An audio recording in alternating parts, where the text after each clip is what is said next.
আসসালামু আলাইকুম দর্শক, আমন্ত্রণ জানাচ্ছি চ্যানেল আই সংবাদে। সঙ্গে আছি আমি মৃত্তিকা মোস্তফা। বিস্তারিত সংবাদের শুরুতেই জানিয়ে দিচ্ছি ফ্রেশ আটা ময়দা সুজি সংবাদ শিরোনামগুলো। হজের মূল আনুষ্ঠানিকতা শেষে মুজদালিফায় রাত যাপন করে কিছুক্ষণের মধ্যে মিনার উদ্দেশ্যে রওনা হবেন হাজিরা, ছুড়বেন শয়তানের উদ্দেশ্যে পাথর। প্রিয়জনের সাথে ঈদ কাটাতে রাজধানী ছাড়ছে মানুষ, রেল স্টেশন ও বাস টার্মিনালগুলোতে যাত্রীদের ভিড়।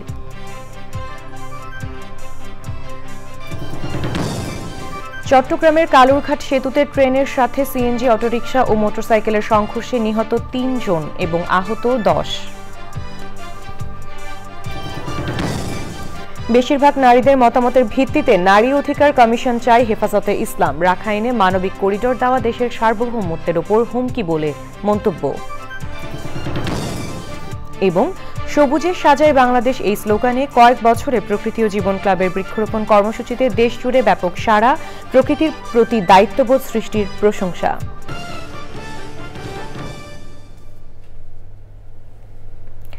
দর্শক, সংবাদ শিরোনামগুলো জানাচ্ছিলাম, এখনকার সংবাদ আয়োজন একই সঙ্গে চ্যানেল আর ইউটিউব চ্যানেলে এবং চ্যানেল আর ওটিটি প্ল্যাটফর্ম আই স্ক্রিনে লাইভ স্ট্রিম হচ্ছে। হজের মূল আনুষ্ঠানিকতা শেষে মুজদালিফায় রাত যাপন করে কিছুক্ষণের মধ্যে হাজিরা রওনা হবেন মিনার উদ্দেশ্যে। মিনায় শয়তানের উদ্দেশ্যে পাথর ছুড়বেন তারা। মুজদালিফায় আসার আগে বৃহস্পতিবার আরাফাতের ময়দানে হজের প্রধান আনুষ্ঠানিকতা খুতবায় ফিলিস্তিনিদের জন্য দোয়া চেয়ে মুসলিম উম্মাহকে ঐক্যবদ্ধ থাকার আহ্বান জানান আরাফাতের ময়দানের খতিব। চকর মালিথা রিপোর্ট। মহান আল্লাহ রব্বুল আলামিনের দরবারে এভাবেই নিজেকে সমর্পণ করেছেন বিশ্বের বিভিন্ন প্রান্ত থেকে হজ করতে আসা লাখ লাখ ধর্মপ্রাণ মুসলমান। ইহজগতের সকল চাহিদা বিসর্জন দিয়ে পাপ মুক্তির প্রার্থনা নিয়ে মুসলমানরা 3 দিকে পাহাড় ঘেরা 2 মাইল দৈর্ঘ্য ও 2 মাইল প্রস্থের আরাফাতের প্রান্তরে ছিলেন বৃহস্পতিবার দিনভর। হজের আনুষ্ঠানিকতার মূল অনুষঙ্গ পবিত্র আরাফাত ময়দানের মসজিদে নামিরার মিম্বারে দাঁড়িয়ে খুতবা দিয়েছেন আরাফাত ময়দানের এবছরের খতিব।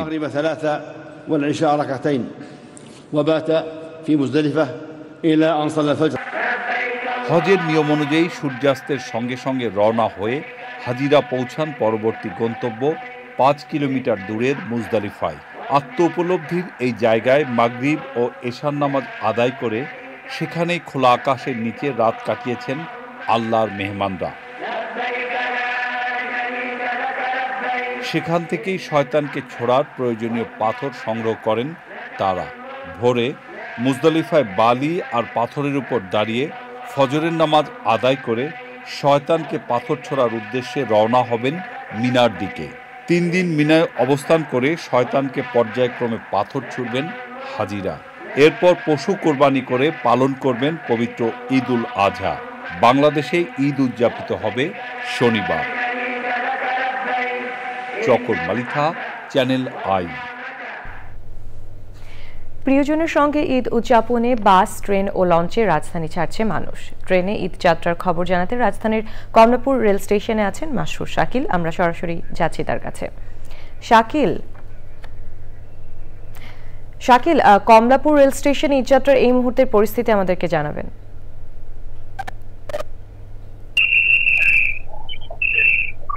মেট্রিকা যেটি হয়েছে যে কমলাপুর স্টেশন থেকে গতকাল পর্যন্ত সবগুলো ট্রেন মোটামুটি শিডিউল অনুযায়ী ছেড়েছে। এই কারণে মোটামুটি ভোগান্তি ছিল না, কিন্তু আজকে একটু ভোগান্তি রয়েছে। সকালে যে পর্যটক এক্সপ্রেস ট্রেন ছিল, যেহেতু আপনি জানেন যে ইতিমধ্যে আমরা জেনেছি যে গত রাতে কালুরঘাট ব্রিজের উপরে একটি অ্যাক্সিডেন্ট হয়েছে। সেই দুর্ঘটনার কারণে কক্সবাজারগামী যে পর্যটক এক্সপ্রেস ট্রেন যেটি 6:15 ছিল যাওয়ার কথা, সেটি 9:40 সম্ভাব্য সময় দেওয়া হয়েছে। নীলসাগর এক্সপ্রেস ট্রেন যেটি চিলাহাটি যাবে সেটি 6:45 ছিল, সেটি 7:25 যাওয়ার কথা রয়েছে। বাকি ট্রেনগুলো সময় মতো ছেড়ে যাবে বলে বলছে। আমাদের সাথে একজন যাত্রী আছেন, তিনি বুড়িমারি এক্সপ্রেস ট্রেন, আমি তার সাথে একটু কথা বলবো। আপনার কোথায় কখন ট্রেন? আপনার 8:45 ট্রেন বুড়িমারি এক্সপ্রেস, আমি যাবো ঈশ্বরদী। আমি এখানে আছি সব অন্য ট্রেনের ব্যাপারে কালেকশন করলাম, স্বাভাবিক আছে, কিন্তু আমার এই ট্রেনটা একটু লেটে আসবে বলে আমি স্টেশন মাস্টার নিতে আসছি। জিজ্ঞাসা করলাম, জিজ্ঞাসা কালেকশন করলাম। আমার এই বুড়িমারি এক্সপ্রেসটাই একটু লেটে আসবে, আমি এই সংবাদটাই কালেকশন করলাম। এই বুড়িমারি এক্সপ্রেস ট্রেনের মতো মূলত পর্যটন এক্সপ্রেস ট্রেন এবং নীলসাগর ট্রেনের 3টি ট্রেন এখন পর্যন্ত কিছুটা দেরি হবে মনে হচ্ছে। আর যেহেতু শেষ দিন, আগামীকাল যেহেতু পবিত্র ঈদ উল আজহা, সে কারণে মানুষের বেশ চাপ রয়েছে কমলাপুর স্টেশনে এবং শেষ দিনে তারা ট্রেনে করে নিরাপদে বাড়ি ফেরার লক্ষ্যে স্টেশনে এসছেন। ধন্যবাদ আপনাকে। চট্টগ্রামের কালুরঘাট সেতুর উপরে পর্যটক এক্সপ্রেস ট্রেনের সাথে একটি সিএনজি অটোরিকশা ও কয়েকটি মোটরসাইকেলের সংঘর্ষে এক শিশুসহ 3 জন নিহত হয়েছে এবং আহত হয়েছে 10 জন। সিগন্যাল না মেনে সিএনজি অটোরিকশাটি বৃহস্পতিবার রাত 11টার দিকে সেতুর বোয়ালখালী অংশে উঠে গেলে ওই দুর্ঘটনা ঘটে। সেই সময় কয়েকটি মোটরসাইকেল গুড়িয়ে যায়।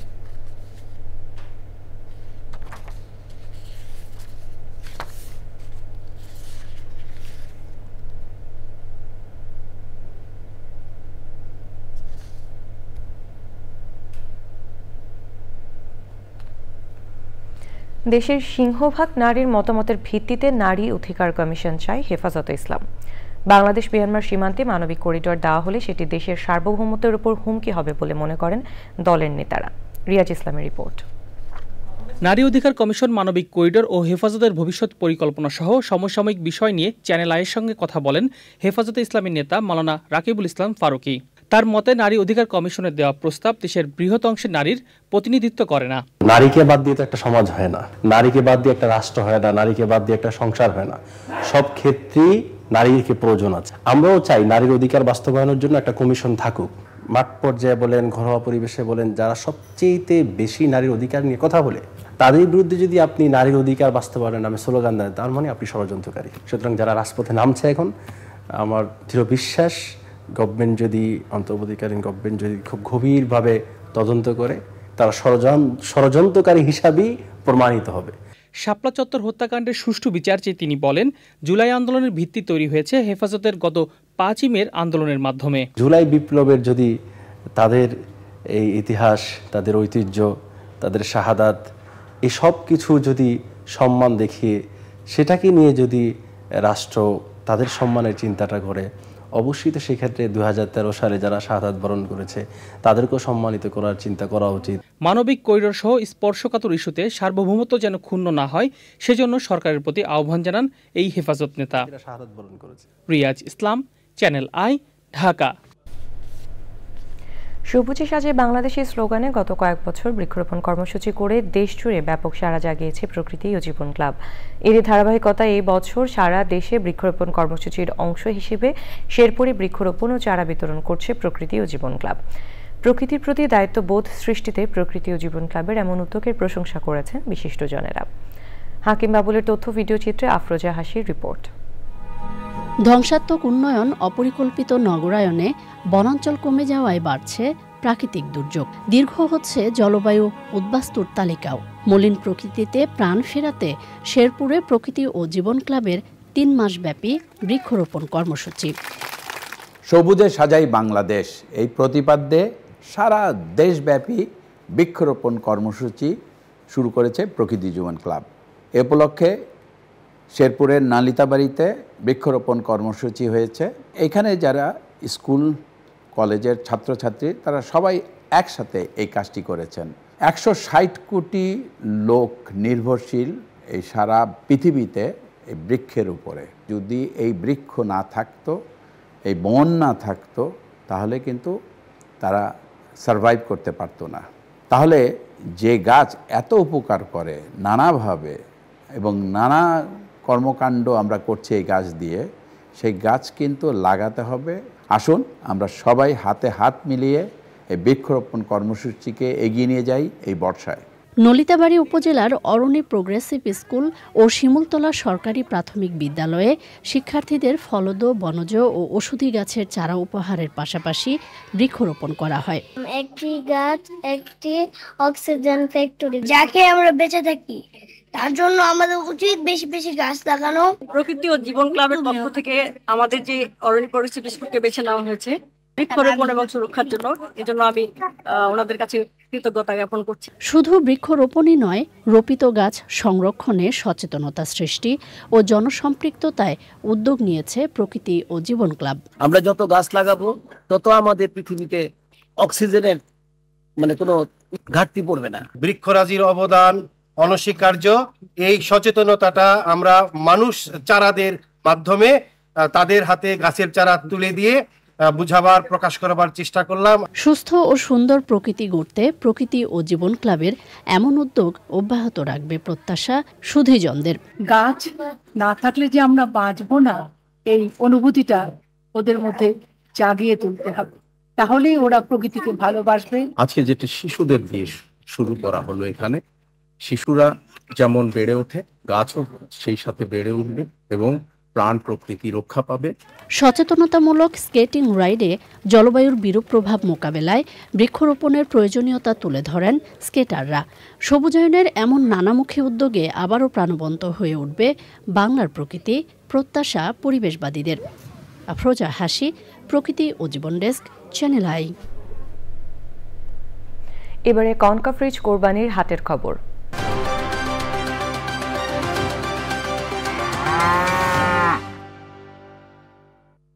অ্যাক্টিভেটেড কার্বন ডিওডোরাইজার যুক্ত কনকা ফ্রিজে এক খাবারের গন্ধ অন্য খাবারে যেতে পারে না। রাজধানীর কোরবানির পশুর হাটগুলো পুরোপুরি জমে উঠেছে। বেশিরভাগ ক্রেতা বলছেন পশুর দাম সহনীয় পর্যায়ে আছে। ব্যাপারীরা বলছেন পশু বিক্রিও ভালো হচ্ছে। হাট পরিদর্শন করে স্বরাষ্ট্র উপদেষ্টা জানিয়েছেন দুর্নীতির টাকা না থাকায় মানুষ বড় গরু কিনতে পারছেন না। শাকের আদনানের রিপোর্ট। বৃষ্টির মধ্যেই সকাল থেকে ক্রেতা বিক্রেতাদের পদচারণায় মুখরিত রাজধানীর কোরবানির পশুর হাট। পছন্দের পশু কিনে বাড়ি ফিরছেন ক্রেতারা। চেয়েছিল তো ভাই 150, তারপরে 1,15,000-তে নিতে পারলাম আর কি। আপনি খুশি এই দামে? এবার তো সুন্দর, গরুর দাম ভালোই। এবার 17,700 চাইছিলেন। কত চাইছিলাম? 22,000 টাকা। ভাই কিনছেন না? কি দাম কি মনে হচ্ছে এবার আজকে? না ঠিক আছে, সমস্যা নেই। খুশি আপনারা? হ্যাঁ খুশি। প্রায় মূল্য 85। দাম চাইছিল কত? দাম 1,10,000। এবারও হাটগুলোতে দেশি গরুর পর্যাপ্ত সরবরাহ রয়েছে। 1,90,000 টাকা, পরে কিছু দামাদামি করে 41 থেকে নেওয়া হয়েছে। আর বর্তমানে হাটের অবস্থা প্রাইস অনেক হাই। সব ব্যাপারীরাই একদম 81, 190, 2 লাখ, 2 লাখের বেশি। তো গরু ঢুকার পরও রাতারাতি কিভাবে দাম বেড়ে গেল? বিক্রি আজকে ভালো হচ্ছে। গত কয়েকদিনে কি অবস্থা হয়েছে? গত একদিনের মধ্যে কাল কিছু হয়েছে, আর আজকে হইতেছে মোটামুটি ভালো। এটা 14,000 চাইছিলেন কত? চাইছিলাম 18,000।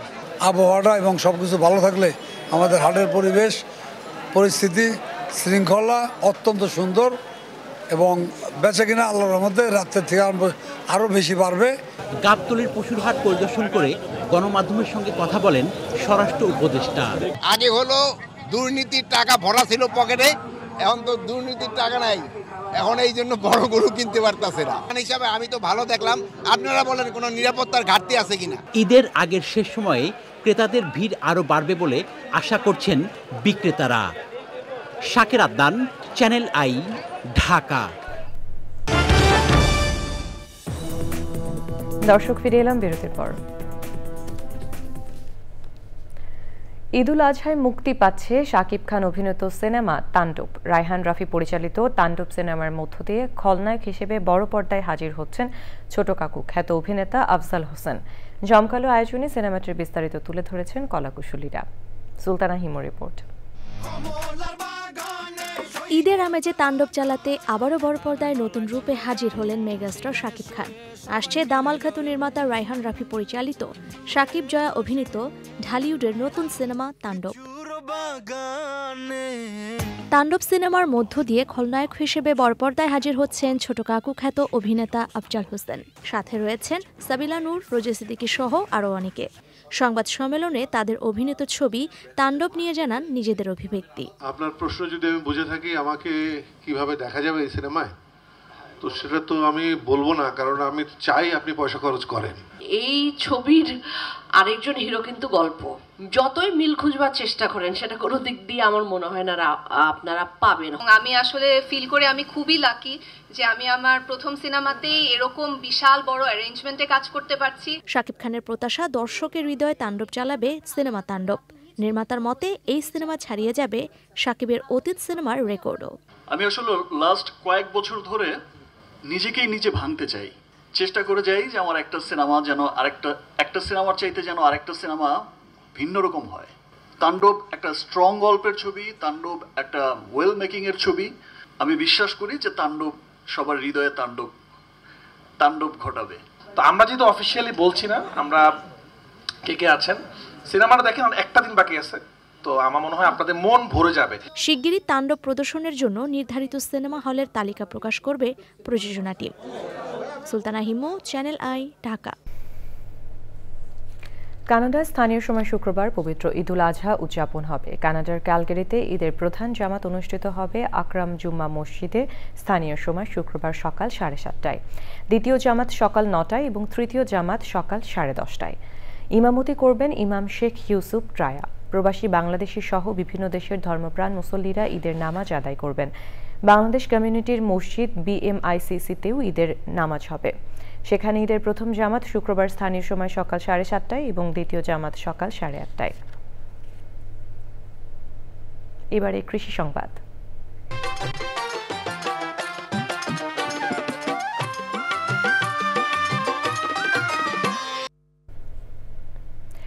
আসন্ন ঈদুল আজহাকে ঘিরে নরসিংদীতে জমে উঠেছে শেষ মুহূর্তের কোরবানির পশুর হাট। জেলার বিভিন্ন স্থান থেকে আসছে গরু, মহিষ ও ছাগল। নরসিংদী থেকে সুমন রায় রিপোর্ট। ঈদকে ঘিরে নরসিংদীতে প্রতি বছরই স্থায়ী হাটের পাশাপাশি জমে ওঠে অস্থায়ী পশুর হাট। সেই হাটগুলোতে জেলার বিভিন্ন স্থান থেকে আসে বিভিন্ন জাতের গরু, মহিষ ও ছাগল। তবে এবছর হাটগুলোতে দেশি গরুর সংখ্যাই বেশি। দেশি শাহিওয়াল, সিন্ধি, ফ্রিজিয়ান সহ বিভিন্ন জাতের গরুতে হাটগুলো ভরপুর। হাটের অবস্থা ভালো, যারা বিক্রেতা তারা যথেষ্ট পরিমাণ গরু আমদানি করছে। গরু তো ইনশাল্লাহ প্রচুর আইছে, কিন্তু বাজারও দম, ইনশাল্লাহ খাজনাও কম। ভালোই দেখলাম গরু উঠছে, বাজারও বেশি একটা চড়া না, ঠিক আছে দাম। বৃষ্টি বাজারের দিন মঙ্গ কাস্টমার নাই, গরু সকাল থেকে বয়ে রয়েছি। 2.5 লাখ টাকার গরু 1.5 লাখ টাকা মূলায়। হাটের অবস্থা খুব ভয়াবহ যাইতেছে। আমরা কৃষক, মনে করেন জীবন যায়। 3টা গরু আনছি, একটা গরু ব্যস্ত আসছি না ভাই। ভালো না বেশি, এই যে আইনা দাঁড়াই রইলাম, একটা গরু কেউ জিজ্ঞাসা করে নাই এখন পর্যন্ত। সাধারণ মানুষের কথা চিন্তা করে হাটের বিক্রিত পশুর উপর খাজনাও কমিয়ে দিয়েছে ইজারাদাররা। আমাদের গরুর প্রতি 1500 টাকা এবং খাসি প্রতি 300 টাকা করে নেওয়া হবে। স্থানীয় বাজারগুলোতে যেন দেশের বাইরের পশু আমদানি না হয় সেই দিকে সজাগ রয়েছে সরকার, জানিয়েছে প্রাণী সম্পদ বিভাগ। নরসিংদী জেলার যে সমস্ত গবাদি পশু লালন পালন করা হচ্ছে, এই সমস্ত গবাদি পশু দিয়ে আমাদের জেলার চাহিদা পূর্ণ হবে এবং এই জেলার চাহিদা পুরা করেও তারা বাংলাদেশের অন্যান্য জায়গায় তারা চাহিদা মেটাতে পারবে। এই বছর জেলায় 85,060টি কুরবানির পশুর চাহিদার বিপরীতে প্রস্তুত করা হয়েছে 95,000-এর উপরে কুরবানিযোগ্য পশু। নরসিংদী থেকে সুমন রায়, চ্যানেল আই। এখন দেখবেন প্রকৃতি সংবাদ।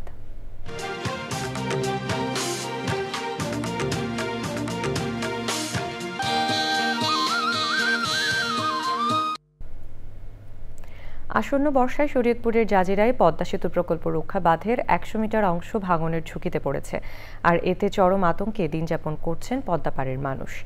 যদিও এরই মধ্যে ক্ষতিগ্রস্ত অংশে জরুরি কাজ করছে পানি উন্নয়ন বোর্ড। তারা বলছে ডিপিপি অনুমোদন হলে পুরো এলাকা ভাঙন থেকে রক্ষা পাবে। এস এম মুজিবুর রহমানের রিপোর্ট। নাওডোবা থেকে মাঝের ঘাট 0 পয়েন্ট পর্যন্ত 2 কিলোমিটার পদ্মা সেতু প্রকল্পের রক্ষা বাঁধ। গত নভেম্বরে এর 100 মিটার অংশ হঠাৎ ধসে ক্ষতিগ্রস্ত হয়। বাঁধ মেরামতে চলতি বছর এপ্রিলে কাজ শুরু করে পানি উন্নয়ন বোর্ড। তবে বর্ষাকে সামনে রেখে ভাঙন ঝুঁকিতে রয়েছে বাঁধটি। যদি মেরামত ঠিক মতো না করে আমাগো ঘাট রাস্তা ওই বাজারও ভেঙে নিয়ে যাবে। আমাদের এই মাঝিঘাট বাজার থাকাটাই মুশকিল হয়ে যাবে। হাজী ওসিমউদ্দিন মাতবরের কান্দি এবং মহরালী মাতবরের কান্দি একেবারে বিলীন হয়ে যাবে।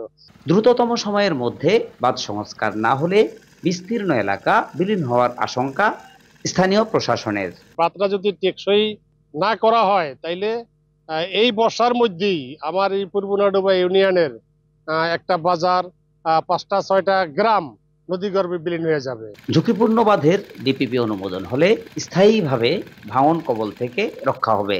পুরো 2 কিলোমিটার এলাকায় কাজ বাস্তবায়ন করার জন্য আমাদের ডিপিপি সংশোধনের কাজ প্রক্রিয়াধীন রয়েছে। সংশ্লিষ্ট ডিপিপি অনুমোদন হলে পুরো এলাকাটাই ভাঙনের হাত থেকে রক্ষা পাবে। ভাঙন থেকে নিরাপদে রাখতে সংশ্লিষ্ট কর্তৃপক্ষ দ্রুত কার্যকর পদক্ষেপ নেবে দাবি নদী পাড়ের মানুষের। SM Mujibur Rahman, channel I, Shariatpur.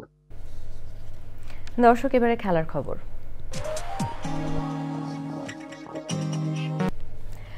সবশেষে ফ্রেশ আটা, ময়দা, সুজি। সংবাদ শিরোনামগুলো জানিয়ে দিচ্ছি আরও একবার।